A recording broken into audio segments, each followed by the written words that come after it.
Dragon's Dogma 2. Oh yeah. Which is that just dropping. came out Dark of Arisen 2. Yeah, like I said, that did come out of nowhere. I didn't even know they was making that. I was losing hope. After Dark Arisen 1, I was like, I felt like they abandoned every Dragon's time Dogma. And I love Dragon's Dogma. Every time they came out with a Let's Monster talk Hunter. about it. Come on, Dragon's Dogma 2. Okay. I seen the trailer for it. I did not see Dark Arisen coming either. I was like, what is this game? It's like, oh, I already own this. Hang on. Didn't they show that at the Nintendo one? That's it. So they didn't even show it at PlayStation. Which that's what I was saying earlier. Why was Nintendo getting all these big announcements? I didn't know that. Here's the thing about that, because I was so happy when I saw it. I was like, Dark Arisen 2? And at first I thought it was Dragon's Dogma Dark Arisen, but it's coming out for the Switch 2. Right, yeah. And I'm like, okay, well, they're just getting something that we've had forever, another title that we've already had forever, just remade for them. And they didn't even show the title at first. They just showed B-Line. B-roll. Yeah, B-roll. Yeah. Some gameplay. I'm like, what is this? This ain't Monster Hunter. I thought no, honestly, when I because I saw Capcom, I'm like.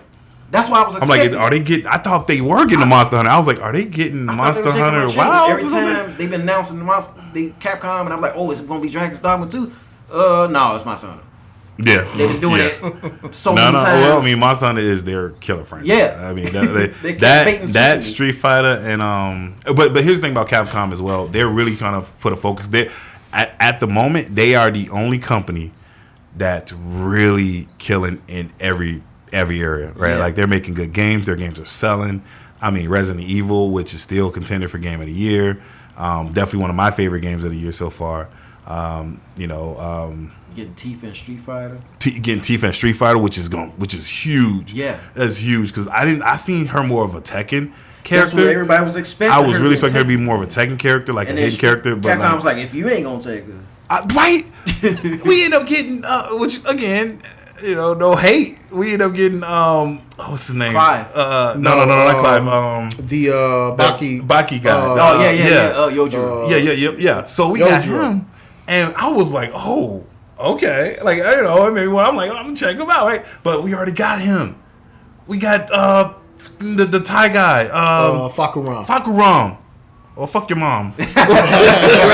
Like I said, we got him. That's the same goddamn character. We didn't need. I wanted Tifa. Okay. So I would have rather had Tifa. Just to speak on the Square thing, or Square's decision to go with Street Fighter instead of Tekken, is that Street Fighter is more popular in Japan right now than Tekken at the moment. That makes sense. So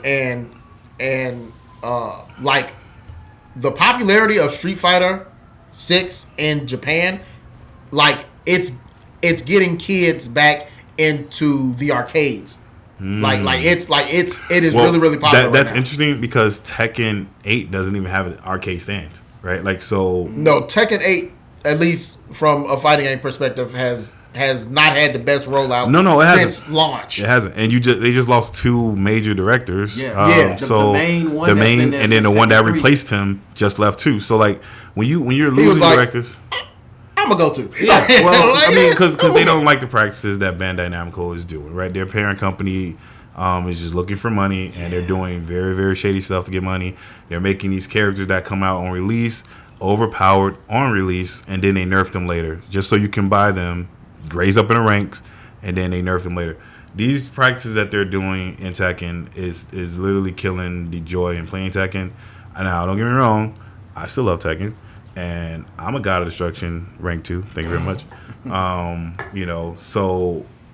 But I do understand why people are frustrated, right? I do understand why people are looking elsewhere for their fighting fix, and this is why Tekken is losing gamers, fighters left and right. Like, people who are playing this game. I love playing Tekken though. I still play it religiously every day. I put at least an hour into it, right? And I love playing that game. I love the game. I still love the mechanics.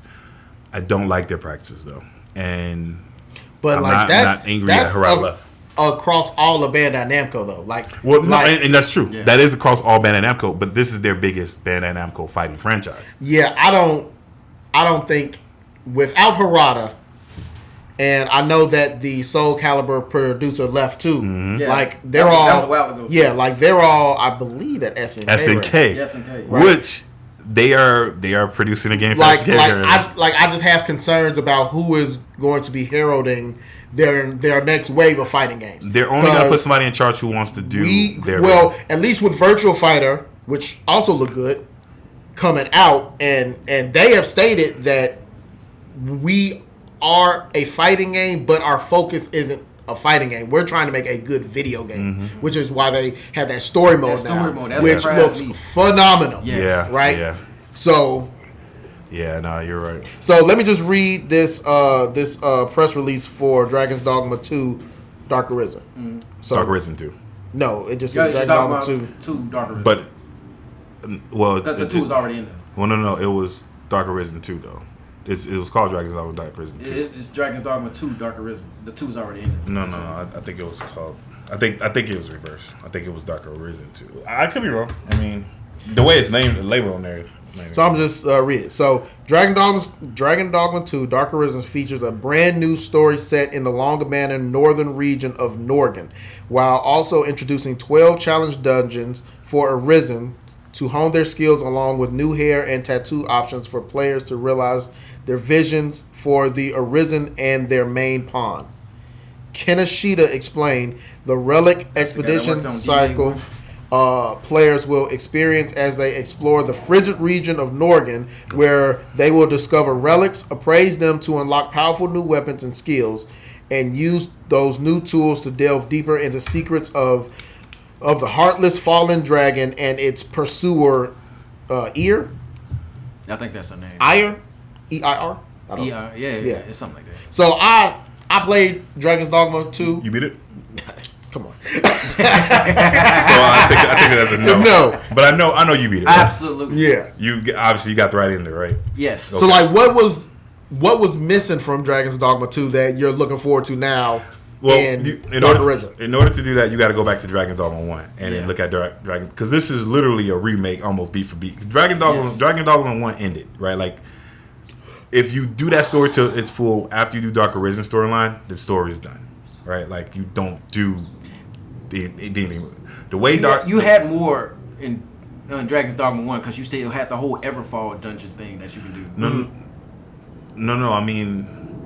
I'm talking about after that though, like, because you beat the death or something. I forget. It's been a while since I played Dark. How Dragon's Dogma 1 went, you can beat the game, but there's still the Everfall.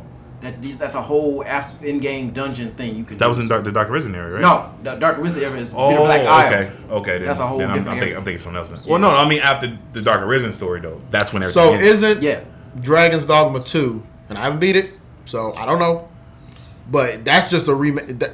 Basically, Dragon's Dogma 2 is a remake of 1. The story, but it's still Dragon Dogma 2. When you beat that remake part, it expands from there, right? We don't know because how Dark Arisen 1 was. You can go to Bitter Black Isle after a certain point. You didn't have to beat the game to go there in Dark Arisen 1. Okay. So we don't know how they're going to implement it in Dragon's Dogma 2. Well, yeah, because the way Dragon's Dogma 1 was that once you became I'll just tell you. So Dragon Dogma 1, after you beat the dragon, you become the dragon. Right. Yeah. And then you start playing as your pawn. Mm-hmm. Your pawn is now your main character. It was one of the most fuck with your head type situations ever, because for me, I was like, what is going on here? Because your pawn becomes human or something like that. It throughout the game, it hinted that it was taking on human traits. Yeah, like human traits. It started acting more. Yeah. When you beat the dragon, you go up and beat God, who's actually on the previous Arisen that beat the dragon. Yeah, that beat the dragon. He wants you to beat him to take his place. Yeah. So he can finally die because you just up there, not really being able to. So then what happened at the end of Dragon's Dogma 2? It was similar, but different. Different. No, yeah, it was different. But okay, so I watched the video. It was like 3 hours long. I think. I can tell you this: it's similar that they wanted you to do the thing that you did in Dragon's Dogma 1. Yes, but you had a hidden option that they didn't account for, where you could just break the cycle. You break the cycle, yeah. So when you break the cycle, don't the game change? Like it's like a totally different game. Everything changes. So because this game had 2 endings or 3 endings? It had. Because I know the first ending cuts you out of a lot of stuff. Yeah. Like if you just there's technically 2 endings. Okay, it's 2 endings. Because the third ending is basically building on the second. The second ending, yeah. Yeah, the first ending you basically just like you sit in the chair and like you become. You do what the god of the world wanted you to do, and you just become the king of the land. Become the king of the land. Yeah. And then the second ending you stab the dragon. You stab the dragon, which again, and yeah, like I said, this is before because when I played that game, there were no hints. I had to figure that shit out myself. I figured that out just because you did that in Dragon's Dogma 1 because they gave you the same thing that you stab yourself. You stab yourself to actually. Once you become God, you have to stab yourself to actually. That's what it is. Yeah. Interesting. Yeah. It's an interesting game, but that's what I'm saying. Like that's Dark Arisen 2 or Dragon's Dogma Dark Arisen 2. I wonder what that's gonna be like though, because if you break the cycle, does that mean that like is Dark Arisen 2 gonna be where you did in the first one, where you go to Bitter Isle and you can go there whenever you want? That's the thing, because in the first one you can go into Bitter Black Isle as soon as you get the Grand Sword, the main city. You can just go back to the starter town and there's a lady waiting for you at the boat already. You didn't really have to do anything in the main story yet. But you probably should have, because Bitter Black Isle was hard as fuck. Yes, absolutely. You can go there. You can go there that soon, but you shouldn't. I died so many times, man. So many times. All right, so I was gonna say the problems that I had with Dragon's Dogma 2 is that it was a lot of real estate in the game that didn't have anything really in it. I can agree with that. The whole forest area where the elves is at, it was literally just one mission there, or like it was entirely optional. Yeah, and it was so weird. Batal had a whole bunch of nothing. It was a lot of the same creatures everywhere. Yeah, like I felt. Oh, go ahead. I'm sorry. The queen of Batal is not even part of the main story, even though in the main story you did meet her. That's true. Yeah. I agree with that part. Yeah, like she has a whole assassination plot that's a side quest that you have to go look for. So okay, I was gonna say, because there was assassination quest. I do remember. Yeah, I did it because I think you get a trophy for it or whatever. So I think I did it for the trophy. I think you get a trophy for it. I believe you stop the assassin or whatever. But I did do that story, and I was like, wait a second, why do I have to go, like, because you have to literally, there's so much in that game, and this is probably why I really like that game. There's so much in that game you have to discover. Yeah. The game doesn't hold your hand. It don't show you everything you do. Okay, and the thing that makes that cool is because you discover new abilities that you can't get unless you do certain stuff. I think there's like a mission you got to do with a guy, and they don't tell you what to do. Like he's like blind or something like that. He's trying to do a spell or whatever, and his wife don't want him to do the spell. You got an option. Oh, I know what you're talking about. It's a dwarf and the elf lady. Yeah, like he has the option to either help him figure out the spell or not help him fast spell. And based on what you choose determines what kind of ability you can get. And if you help him, if you don't help him, then he gives you this book or whatever. And I forget what you do with the book. You use the book to get like a super powerful spell. Yeah, the meteor spell, I think. The meteor spell, yeah, which is one of the most powerful spells in the game, right?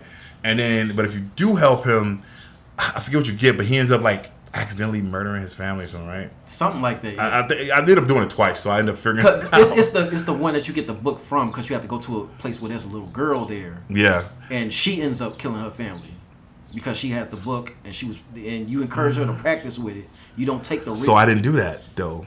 Like I said, what I did was it was a guy, like I said, and he wanted to try the spell out, and he actually ended up killing his family.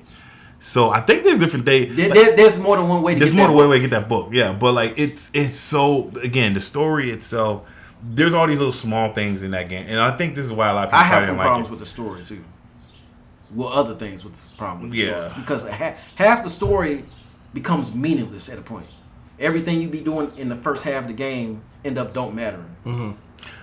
Collecting those coins for the fucking what is it called? The Sphinx means something. Yeah, that's an optional thing, though. That's an optional. I was saying, there's a lot of optional stuff in that game, though. Like that really makes a difference to how you play the game. So you spend half the story talking to these people, going to go up in different plans for this usurper queen regent. Halfway through the game, that end up just not fucking mattering. Everything you did end up not fucking mattering because you got to go to Batal and there's some other stuff going over there. And it just makes everything you did in the first half of the game don't even matter. Well, that's the one with the prince, dude, right? Or the little prince, the son. Yeah. Well, Dragon Dogma 2, Dark Arisen, supposed to come out October 9th. Yep. So it's pretty good. That's a game that I should have gave a fairer shot. I didn't. I will say, like, depending they're still upgrading the base game in preparation for it. Yeah, they are. So I think that if anything, now is one of the best times to jump into it. I think if you do, you'd enjoy it. Like I said, I'm gonna jump back into it now, just myself. We're here for that. But yeah, let's go to the next game because there's another game on here that we didn't even talk about that's coming out. Sticking with Capcom, Monster Hunter Ascension. Oh yeah, we didn't even bring that up. And I mentioned it briefly. I'm as a Monster Hunter fan, I am ecstatic for this game to drop. I'm ecstatic for this expansion. It's the Master Rank expansion. Every Monster Hunter has it. I'll be quick because it seems like you don't want to talk about it. No. I'm not a fan of Monster Hunter Wilds. I love Monster Hunter Wilds. I played the base game. I beat it.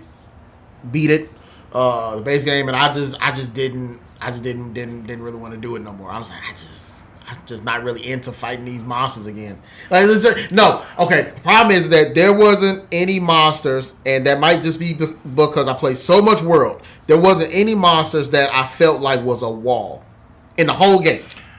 Right? When I played Monster Hunter World, my first wall was Diablo. I was like, I don't understand why my freaking hammer is bouncing off of every single part of this thing, and I fought this dude, I don't know, 12, 13 times. I was like, I don't get it. And then I beat him. I was like, yes, I beat this dude. And then you move on to the Elder Dragons, but the next wall was Nurg, right? Yeah. I'm like, oh my God. Firstly, his design is iconic. Oh my God. There's some talk of Nerd coming back. Yeah. And then plus I just wanted a little more cause like Dorian likes the game, but because he likes the grind of it. He and I play together. Yeah. Well, it is all about the grind. Yeah. It's all about the grind. It's about the grind and weapons. A grindy type of gamer. So when I had to fight the same monster over and over and over again just to get the gem. When I got the proper mission, 15 minutes, 3 gold dots, I have my proper armor set on just to get this gem to make this sword, and the gem don't pop. I'm sorry. I'm out. I don't have time for this anymore. But that's not to say that Wilds is a bad game. It's just a game that I just fell off on. So you make the same point that I've heard a lot of people make when it comes to playing this game, and I think what it leads to is the fact that if you're anybody like me or someone who's played Monster Hunter for literally a whole generation, right? Like I've been playing Monster Hunter since it originally popped on the PSP, right? PlayStation Portable way back when, and when I played the game before it even re-released on consoles for the first time, the game to me was the same thing. It was grindy. You had to do a lot of stuff. Everything was in that game, right? Because it was not no DLCs, right? So everything you need was in that game.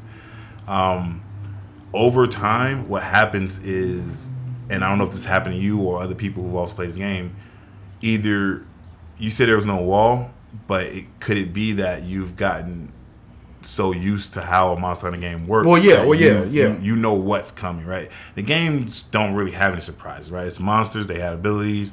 The entry level monsters are gonna run at you a lot of times. You got to shield, you can block, you got to roll, you're gonna roll, right? That's what Monster Hunter games have been, and they haven't really dropped that formula. The only thing they really changed is that they make things progressively more streamlined. Exactly. Yes. Yeah. That was you don't really hunt too. The monsters. Yeah, right? You get on a circuit and you rise to it. Ride and you can sharpen your weapon and get your stuff ready to go. I'm like that's taken away. I get how old Monster Hunter fans don't like the new Monster Hunter games because they've stripped down the complexity of it just to get you to the action that much faster, which I didn't care about in World because I was like, this is great. I'm finding a monster. I'm sniffing the ground. I'm finding these tracks. This is awesome. They have tracks in the game. You don't even look at them. The bird literally just goes straight to the monster. That's true.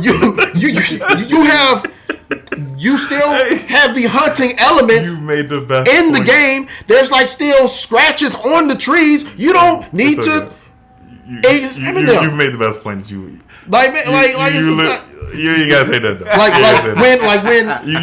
You already made the best point. You made the best point. You got a bird that will go right there to it. Fuck the tracks. It instinctively knows where fucking danger is. Yeah, it will take you right there. So I'm not saying that is bad or whatever. Just like I just wanted more of the hunting element as well as the combat, which was good. Right, but also too though, and I didn't want to go here, but Monster Hunter is a game where you're like learning the patterns of the monster while also learning the patterns of the weapon that you're using. My first starting weapon was a great sword, and I in Monster Hunter World did not understand the tackle. Like I got it that when you tackle, you're invincible, you get and you do bash damage. Okay, cool. But I could never really like time it right. Once like I started to play within what the great sword does and what the monster is like doing to me, to like know that Diablos is about to charge, so I'm charging my sword. Boop. I go to level 2. Here he come. Shoulder tackle him. I'm at level 3 now, mom. Deuce. The fact that I already knew that in the world and they didn't really add on any more complexity to the great sword, I was just like, okay, well, I've kind of already done this. Like I'm like not playing differently. Yeah, you're playing what you know. Yeah. Again, and that's what I mean. Like the benefit that most people who have, again, you're not the only person that feel that way, right? I've talked to a lot of people who used to play Monster Hunter who don't play it as often. One of my best friends, Julian. This is Julian.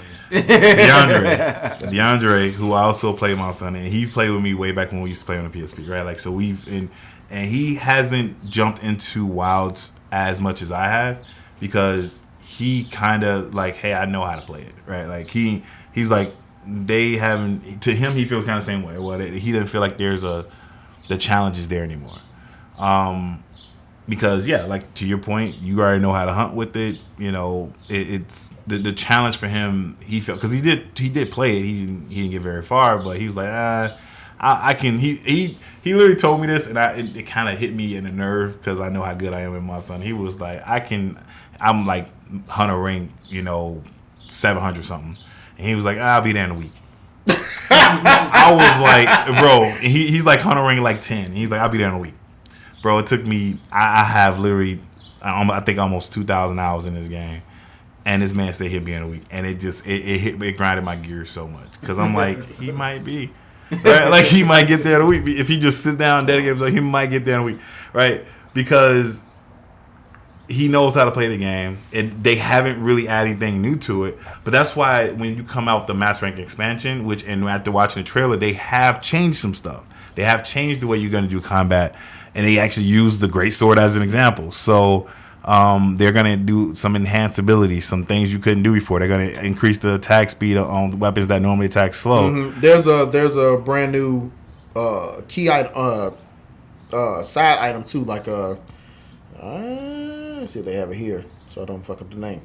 But it's like a knuckle or something. That's I don't know what it is. This thing right there. Hold on, I'll show it in a. Yeah, that's it right there. But that's what I'm saying. That's how they're gonna enhance your like it's because that's with the great sword. Yeah. So again, like I said, they have come out with a way, and the reason why I like the trailer so much is because it gives me thoughts of when Monster Hunter. Oh my gosh! It came out at the Monster Hunter Rise. Rise, yes. And I love Monster Hunter Rise was really fun, right? Like I said, and that's kind of where they kind of play with the idea of give you something you can ride that can just go directly to the monster. People love that so much they put it in this one. So it's just the evolving world of it. I'll buy it, of course, because I buy. Oh.